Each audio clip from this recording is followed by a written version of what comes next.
Welcome back to another completely useless video, or if you're new, welcome to 14 of the most useless minutes of your life.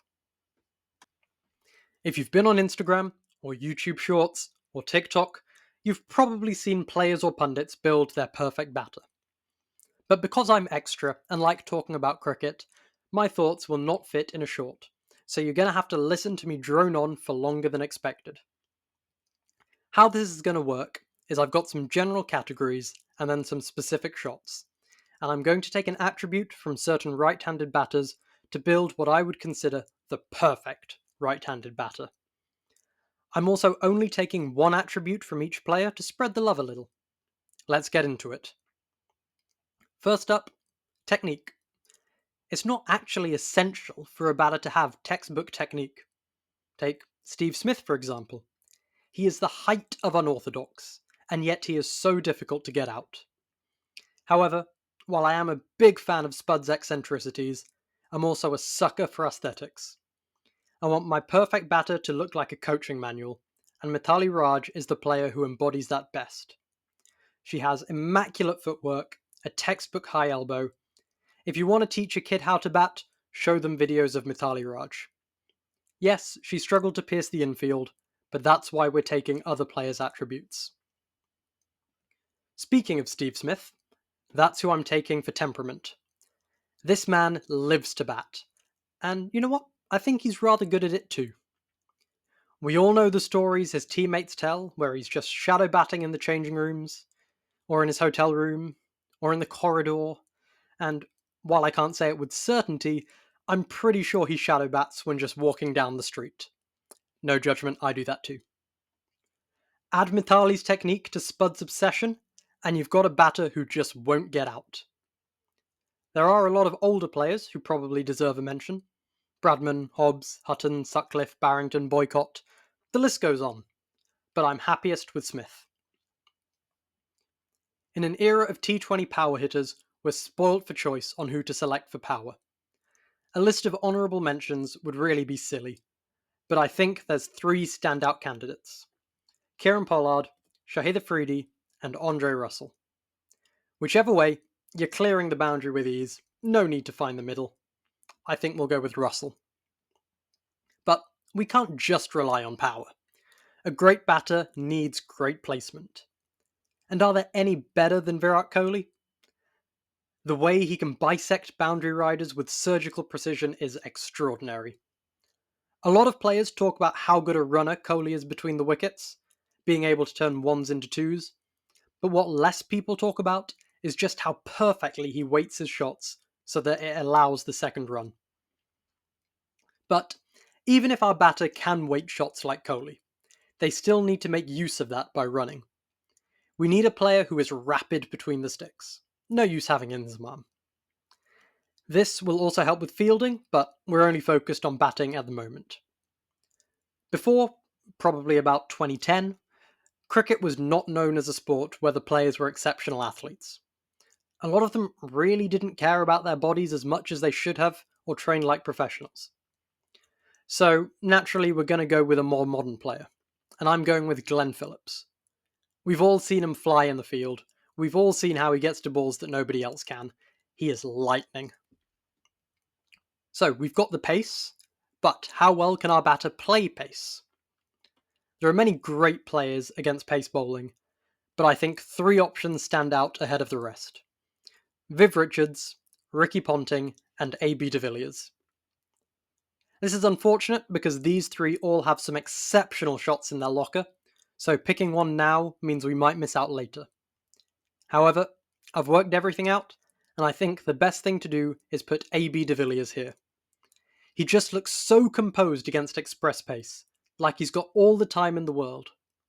You could launch a 95 mph missile, and he'll just shuffle over and sweep you like you floated down a tennis ball. And now against spin. Again, so many options, but I don't think any are better than Sunil Gavaskar. One of my favourite stories is when Gavaskar is batting in a Ranji semi-final, back when this was a big deal, and the pitch was turning violently from day one, so naturally it's going to be even worse on day 4. Raghuram Bhatt, an orthodox bowler, got Gavaskar out in the first innings. So, to counter the ball turning sharply away from him, in the second innings, Gavaskar decided to bat left-handed against that one bowler, and then right-handed the rest of the time. Absolute madman stuff. We're taking Sonny because he's probably the best player of spin ever, but the fact that our player can now bat left-handed too, well, that's just an added bonus. But what use is this supremely talented batter if they don't show up for the big moments? We need to add a clutch factor. Aravinda De Silva, anyone? Not the most consistent, as he just couldn't be asked some of the time, but when the situation demanded it, not only did he turn up, he would become the best batter of all time. His 1996 World Cup campaign is probably the most notable example of this. Now, let's look at flair. So, not only are they pretty to watch, but they're also exciting to watch. When you think flair, you think West Indies. And there's two righties who stand out. Incidentally, both from Antigua. That is a lot of flair from such a tiny island. You probably know who's coming. It's either Viv Richards, the cricketer who defined aura, and his protege, Richie Richardson. Forget the famous Viv Richards cap. Richie went a step further and wore a floppy. And he looked elegant batting in it. I'm going to say Viv for one of our shots. I'm going with Richie. Okay, so let's move on to our shots. People debate what makes someone the best at playing a shot, but here are some factors I'm looking for. Repeatability. Can they keep on playing it relatively risk-free? Efficiency. Do they score runs from the shot? No point nailing cover drives if they find the fielder every time. This also leads us on to precision. Can they pick even the smallest of gaps when playing the shot? And finally, the aesthetic. I said I like pretty batters, so naturally we want their stroke play to be gorgeous. Also, I'll try to be a bit terse with the descriptions to prevent the video being an hour long, but there's a good chance I will fail. For the defence, Rahul Dravid. He's called the wall for a reason. If you're at an assassination risk and you see Rahul Dravid wielding an 11cm wide stick, rest assured, you're in safe hands. He'll protect you. For the straight drive, I'm going Jacques Kallis. I know many of you will be screaming that I haven't gone with Sachin, but I think there's another shot that he's better suited for. While Sachin is the undisputed GOAT of the straight drive, it's not like Kallis is much of a downgrade. He played the straight drive beautifully. Great balance, a very still head, he drilled through the line with such authority. Then onto the cover drive, the classical cricket shot. There's so much debate on who's got the best cover drive. There's of course the Barbara Coley debate. England fans swear by Ian Bell, but I'm going with Laura Wolfart. You cannot say a bad word about her cover drive. Absolutely beautiful technique and highly prolific. Now, many players regard the on drive as the hardest shot to play, and for good reason. The balance, footwork, and timing required to play it are so tough for any regular batter. But we're making the perfect batter, so they need to be able to play a great on drive. Again, this is not the shot I'm going to take Sachin for, despite him yet again being the best. But I'm going with a very close second, Ricky Ponting. Take everything I said about the difficulty and throw it out the window. Ponting would walk to the crease and first ball, without getting his eye in, just play a perfect on drive. Finally, we're going with Sachin. And the shot is going to be the back foot punch. Was he better at the shot than the straight or on drive? Well, he was damn near perfect in all of them, so sure. When you're 5'5", you need to get good at playing on the back foot. The relative difference between Sachin and the competition is greater here than for any other shot, so I think this is the right place to put him. And one more drive, the lofted drive. I'm going with KL Rahul. The way he gets under the ball and just beautifully elevates it over the offside, it's glorious to watch. Okay, we're finally done with the drives, onto the cut shots. Easy. Meg Lanning. You want a ball punched through point? Call Meg Lanning. Doesn't matter if all 9 fielders are in that region, she's still finding the boundary. As for the late cut, this is the shot I was closest to picking a black and white player, namely Don Bradman. It wasn't his signature shot, but he was so good at it. However, in the end, I've decided to go Mahela Jayawardena for what you could argue was his signature shot. And now the uppercut, where, yet again, Sachin was incredible. Curse my one player per category rule.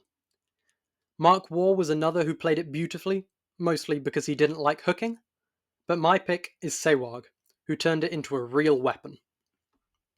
Now, onto the leg side shots, starting with the flick.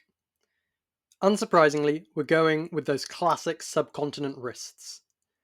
If we hadn't picked Kohli, he would be a contender here, and another is VVS Lakshman. But I'm going with Mohammad Azharuddin. His flick was so pure, and the wrist work was absolutely sublime. He could flick anywhere from mid-wicket to fine leg, purely by using his whippish wrists. Lakshman again gets a mention for the leg glance, but I'm going to pick Hashim Amla here, who had such perfect control and precision when playing this. Onto the pull, and we finally reach the man you wanted to see, Sir Isaac Vivian Alexander Richards. Nobody pulled with such ferocity or swagger, and our perfect batter won't be wielding a toothpick of a bat either. Bouncers are usually bowled to intimidate batters, but not to Viv, as he would flip the script completely. Bowlers were scared of bouncing him. Onto the hook, and I'm going with Rohit Sharma. Yes, he gets out a bit playing it, but the hook is naturally a very risky shot, and Rohit plays it so much more often than anyone else, and there really isn't anyone who plays it with better control. There definitely isn't anyone who hits more sixes with it. Onto the sweeps and more unorthodox shots. And starting with the regular sweep, we of course have Yunus Khan, one of the greatest players against spin.